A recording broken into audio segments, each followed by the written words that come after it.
लड़की की पुनर्जन्म के बाद सबसे पहला काम था अपना फोन बदलकर साधारण मोबाइल लेना। कैंपस में स्मृति ने ये देखकर चौंकते ही रह गए, क्योंकि अब लड़की का फोन डिजिटल पेमेंट के लिए इस्तेमाल नहीं हो सकता था, तो उसकी फेक हीरोइन वाली पहचान पूरी तरह उजागर हो सकती थी। पिछली जिंदगी में स्मृति ने अपनी अमीर हीरोइन बनने की शॉर्टकट दिखाने के लिए पूरे हॉस्टल को विदेश ट्रिप पर ले जाने के लिए बुलाया था। जैसे ही लोग खर्च करने लगे, लड़की के फोन पर बड़े बड़े डेबिट नोटिफिकेशन आने लगे। बैंक से चेक करने पर पता चला कि स्मृति ने उसके फोन में वायरस इंस्टॉल कर दिया था। लड़की घबराई और स्मृति से पूछताछ करने गई, लेकिन हॉस्टल के दोस्त उसका मजाक उड़ा रहे थे और कह रहे थे कि वो बस जलन और ईर्ष्या में ऐसा कर रही है। गुस्से में लड़की पुलिस में शिकायत करने की सोच रही थी, लेकिन स्मृति ने डर की वजह से उसे सीधे टेरेस से धक्का दे दिया। लेकिन किस्मत को धन्यवाद, लड़की को फिर से मौका मिला और वो ट्रिप से एक दिन पहले के समय में वापस आ गई। अब हॉस्टल के दोस्त स्मृति की तारीफ कर रहे थे और उसकी ट्रिप देने की कृपा के लिए उसकी भद्दी बिंदास तारीफ कर रहे थे। स्मृति ने देखा कि लड़की प्रतिक्रिया नहीं दे रही है और खुद ही उसे आमंत्रित किया। लड़की ने बिना हिचकिचाहट कर दी, क्योंकि इस बार उसका इरादा था स्मृति की असली सच्चाई सबके सामने लाने का। इसी समय लड़की का बॉयफ्रेंड नाश्ता लेकर हॉस्टल आया। लड़की को देखते ही गुस्से की आग और भी भड़क गई। पिछली जिंदगी में उसने सब कुछ बॉयफ्रेंड को बताया था, लेकिन उसने विश्वास करने की बजाय लड़की को दोषी ठहराया, और ये सब हुआ था सिर्फ इसलिए कि स्मृति ने उसके बॉयफ्रेंड को महंगी सूट खरीद कर दिया था, जिससे उसे लगा कि लड़की सच में अमीर है। इस बार लड़की ने ठान लिया कि दोनों को इसका फल चखाना है। अगले दिन सभी लोग जल्दी से स्कूल के गेट पर इकट्ठा हो गए। स्मृति ने दिखावा करने के लिए एयरपोर्ट पिकअप सर्विस बुक कर दी थी, जिसकी कीमत 50 लाख थी। हॉस्टल के दोस्त फिर से उसकी तारीफ करने लगे। जैसे ही जाने का समय आया, लड़की अभी तक नहीं आई। स्मृति की चिंता बढ़ गई, क्योंकि अगर लड़की नहीं आती तो फोन पर वायरस इंस्टॉल नहीं हो पाएगा। बॉयफ्रेंड फोन करने वाला था कि तभी लड़की अचानक लगेज लेकर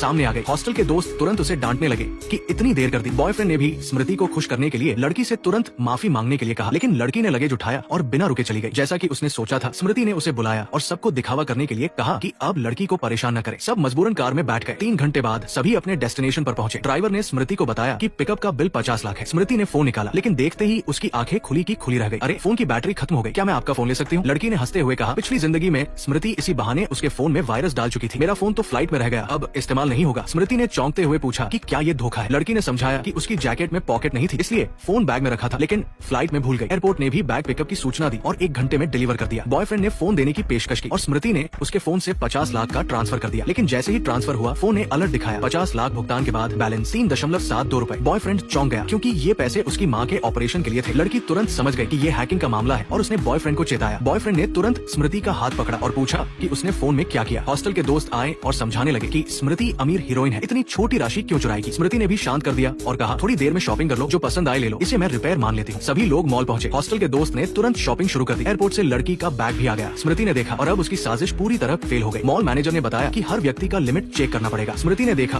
कि उसके कार्ड में पैसे नहीं है। उसने तुरंत पूरी बिलिंग कर दी, कुल 5.23 करोड़। मैनेजर ने छूट देने की बात कही। स्मृति ने जवाब में थप्पड़ मारते हुए कहा, मैं अमीर हीरोइन हूँ, मुझे डिस्काउंट की जरूरत नहीं। फिर उसने लड़की से फोन मांगा घर को ट्रांसफर करने के लिए। लड़की ने तुरंत फोन दे दिया, लेकिन जैसे ही स्मृति समझी कि चाल काम कर गई, अगली ही पल उसका प्लान धरा रह गया।